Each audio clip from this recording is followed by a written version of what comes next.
ಕೇಂದ್ರ ಸರ್ಕಾರ ಜಾರಿಗೊಳಿಸಿರುವ ಮನರೇಗಾ ಯೋಜನೆ ಬದಲಿಗೆ ಜಿ ಕಾಯ್ದೆ ಜಾರಿಗೆ ತಂದಿರುವುದು ಜನವಿರೋಧಿ, ಸಂವಿಧಾನ ವಿರೋಧಿ ಹಾಗೂ ಕಾರ್ಪೊರೇಟ್ ಪರವಾಗಿದ್ದು ಇದನ್ನು ಕೂಡಲೇ ರದ್ದುಗೊಳಿಸಬೇಕು ಎಂದು ಒತ್ತಾಯಿಸಿ ಕಾಂಗ್ರೆಸ್ ಪಕ್ಷದ ವತಿಯಿಂದ ಚಳ್ಳಕೆರೆಯ ದೊಡ್ಡೇರಿ ಗ್ರಾಮದಿಂದ ಬೃಹತ್ ಪಾದಯಾತ್ರೆ ನಡೆಸಲಾಯಿತು. ಈ ಹೋರಾಟಕ್ಕೆ ಚಳ್ಳಕೆರೆ ಶಾಸಕರಾದ ಟಿ ರಘುಮೂರ್ತಿ ಅವರು ಚಾಲನೆ ನೀಡಿದರು. ತಾಲೂಕಿನ ದೊಡ್ಡೇರಿ ಗ್ರಾಮದಿಂದ ಆರಂಭಗೊಂಡ ಪಾದಯಾತ್ರೆಗೆ ಕಾಂಗ್ರೆಸ್ ಧ್ವಜಗಳು, ಪ್ಲೇಕಾರ್ಡ್ಗಳು, ಬ್ಯಾನರ್ಗಳೊಂದಿಗೆ ನಡೆದ ಪಾದಯಾತ್ರೆಯಲ್ಲಿ ಕೇಂದ್ರ ಸರ್ಕಾರದ ವಿರುದ್ಧ ತೀವ್ರ ಘೋಷಣೆಗಳನ್ನು ಮೊಳಗಿದವು.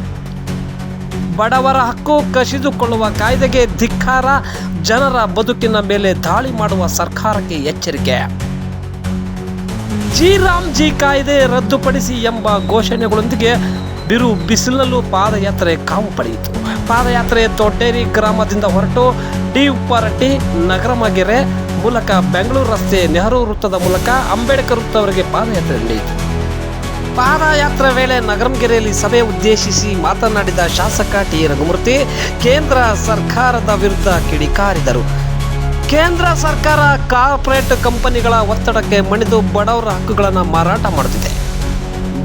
ಜಿ ಕಾಯ್ದೆ ರೈತ, ಕೂಲಿ ಕಾರ್ಮಿಕರ, ಸಣ್ಣ ವ್ಯಾಪಾರಿಗಳ ಬದುಕನ್ನೇ ಸಂಪೂರ್ಣವಾಗಿ ನಾಶ ಮಾಡುವ ಕಾಯ್ದೆಯಾಗಿದೆ. ಜನರ ವಿರೋಧದ ನಡುವೆಯೂ ಈ ಕಾಯ್ದೆಯನ್ನು ಜಾರಿಗೆ ತರುವುದು ಸರ್ಕಾರ ಬಡವರ ಪರವಾದ ಯಾವುದೇ ನಿಲುವು ಹೊಂದಿದೆ ಎಂಬುದನ್ನು ತೋರಿಸುತ್ತಿದೆ. ಸಂವಿಧಾನದ ಆತ್ಮಕ್ಕೆ ವಿರುದ್ಧವಾಗಿ ರೂಪಿಸಲಾದ ಈ ಕಾಯ್ದೆಯನ್ನು ಕಾಂಗ್ರೆಸ್ ಪಕ್ಷ ಯಾವ ಕಾರಣಕ್ಕೂ ಒಪ್ಪುವುದಿಲ್ಲ.